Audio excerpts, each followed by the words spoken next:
బులెటిన్లో మరో breaking news చూస్తున్నాం. కలియుగ ప్రత్యక్ష దైవం తిరుమల శ్రీ వెంకటేశ్వర స్వామి వారిని నిత్యం వేలాది మంది భక్తులు దర్శించుకుంటారు.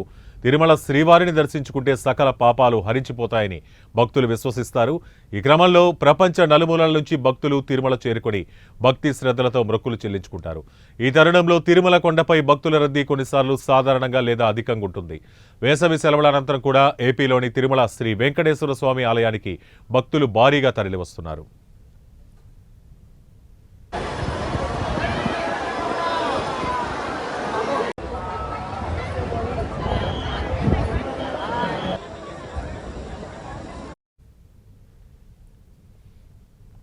ఈ నేపథ్యంలో నేడు తిరుమలలో భక్తుల రద్దీ మళ్లీ స్వల్పంగా పెరిగింది.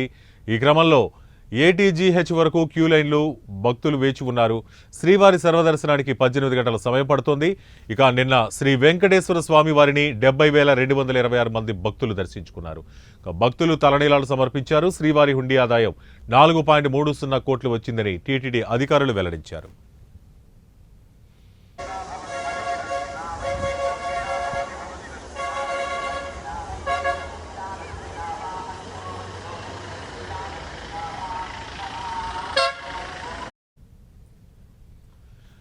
కలియుగ ప్రత్యక్ష దైవం తిరుమల శ్రీ వెంకటేశ్వర స్వామి వారిని నిత్యం వేలాది మంది భక్తులు దర్శించుకుంటారు. తిరుమల శ్రీవారిని దర్శించుకుంటే సకల పాపాలు హరించిపోతాయని భక్తులు విశ్వసిస్తారు. ఈ క్రమంలో ప్రపంచ నలుమూలల నుంచి భక్తులు తిరుమల చేరుకొని భక్తి శ్రద్ధలతో మొక్కులు చెల్లించుకుంటారు.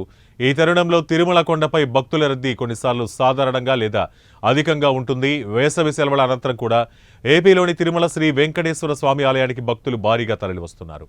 ఈ నేపథ్యంలో నేడు తిరుమలలో భక్తుల రద్దీ మళ్లీ స్వల్పంగా పెరిగింది. ఈ క్రమంలో ఏటీజీహెచ్ వరకు క్యూ లైన్లో భక్తులు వేచి ఉన్నారు. శ్రీవారి సర్వదర్శనానికి 18 గంటల సమయం పడుతోంది. ఇక నిన్న శ్రీ వెంకటేశ్వర స్వామి వారిని 70,226 మంది భక్తులు దర్శించుకున్నారు.